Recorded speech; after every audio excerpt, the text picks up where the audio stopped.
Hello, my name is Duncan. I'm the creator of the Omni-Win project. And my goal with this project is to accelerate the co-creation of the future of democracy. I want to help us improve our democratic systems and our political culture. And I'm talking about how do we get from oversimplistic ways of thinking towards and polarization and those kinds of modes of thinking and move towards and through the ideas that we have complex, nuanced conversations that we need to be having. And I'm going to start us off with one of my absolutely favorite quotes. This is from Oliver Wendell Holmes Sr. "For the simplicity that lies on this side of complexity, I would not give a fig. But for the simplicity that lies on the other side of complexity, I would give my life." I would give my life. Again, that's from Oliver Wendell Holmes Sr. And I want to just really emphasize just how beautiful of a concept this is. We don't want simple answers just because they're simple and we haven't thought it through yet. We need to have the simple answers that come from having the elegant solutions that take in all the pieces into account. Now, I'm just going to do a quick recap on what we talked about or what I talked about in the last video or last set of videos. I was talking about what I call the political industrial complex. And the idea is that the media, politicians, businesses, lobbyists, corporations, they all benefit from us staying divided. They're benefiting from polarization, and whether they're not necessarily in a cabal trying to figure out how to keep us polarized, but they do continue to keep us in this division because it's better for them to be in the constant flow of trying to solve the problems than it is to actually solve the problems. And one of the things that they do is they offer us simple solutions.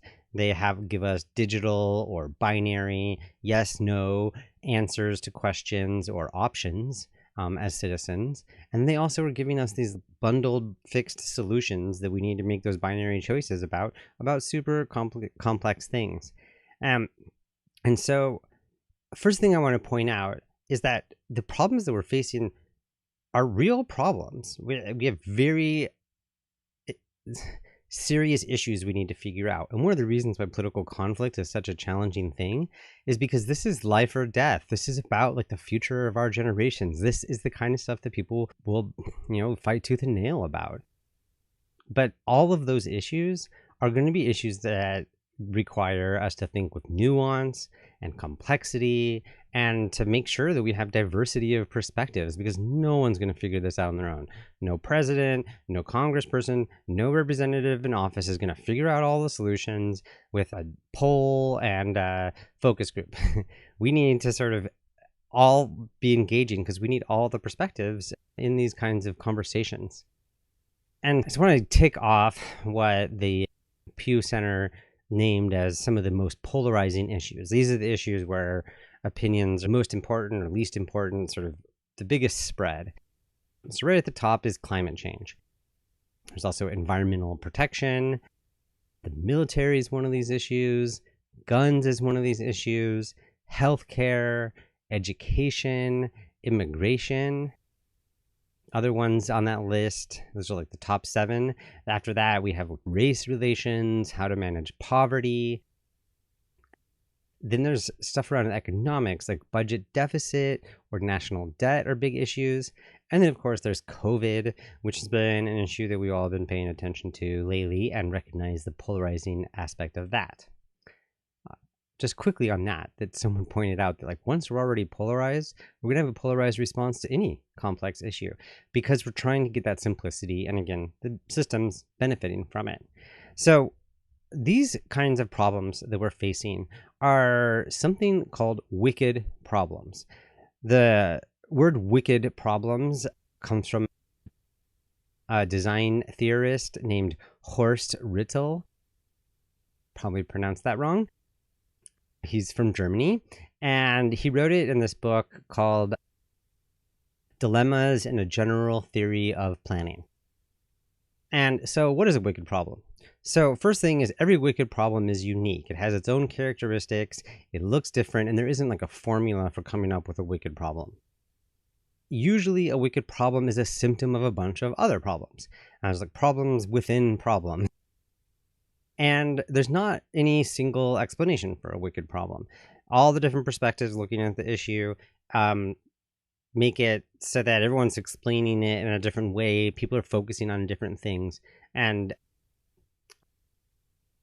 in some of the conversations in the past videos, I talked about how culture is really about what gives salience or meaning. So everyone is looking at different things, different aspects of something. And in a way, that kind of diversity works to our advantage. But I digress. A wicked problem, a lot of different perspectives, a lot of different explanations of it. Also, there's no single solution to any of these. There's actually many, potentially infinite solutions to any wicked problem. But there's some tricks about the solutions. First of all, there's no stopping rule. That means that we're not going to get to the solution that's like the final one, or if we do, we won't know that it's there. So even if we solve it, we still won't know because it has to play through. So we don't get to just be like, okay, all done, walk away from it. Part of that is that there's not a true or false answer. There's not going to be, yes, this is the right answer. No, this is the wrong answer. But there are like good and bad answers, or as I prefer to say, there are better and worse answers. We can try to solve something and the situation gets worse, or we solve the problem and the situation starts getting better. Wicked problems, we don't know when we're finished, and there's not going to be like one easy answer to it. Other part about the solutions is we don't get a test run.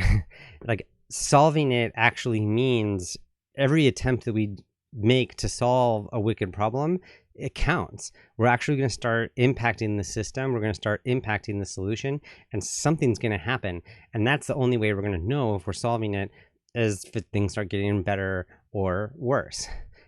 And then the other trick about wicked problems is that the people who design or plan the solutions, they're responsible for the solutions.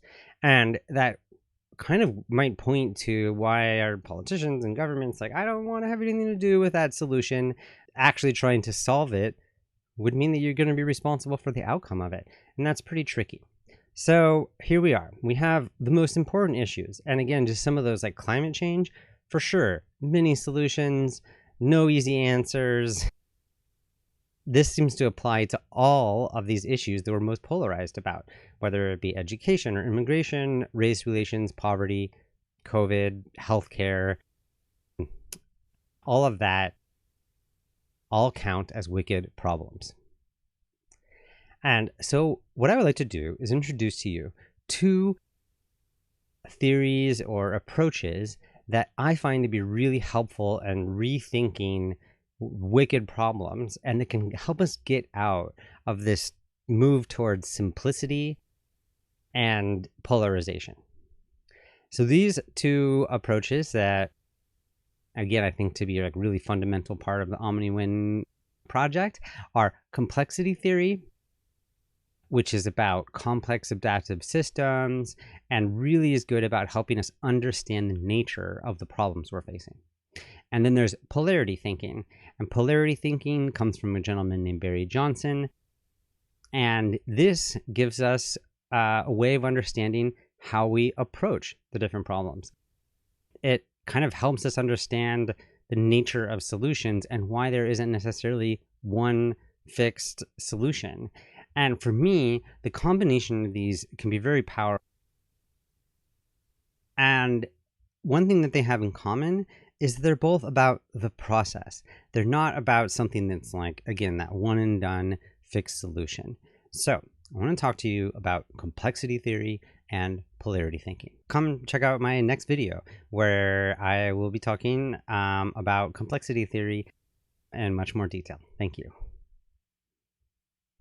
Subscribe now to watch my theory, or subscribe now to make sure that you get to see my videos, or subscribe now to watch the videos where I break down complexity theory and polarity thinking and how they can help us approach wicked problems.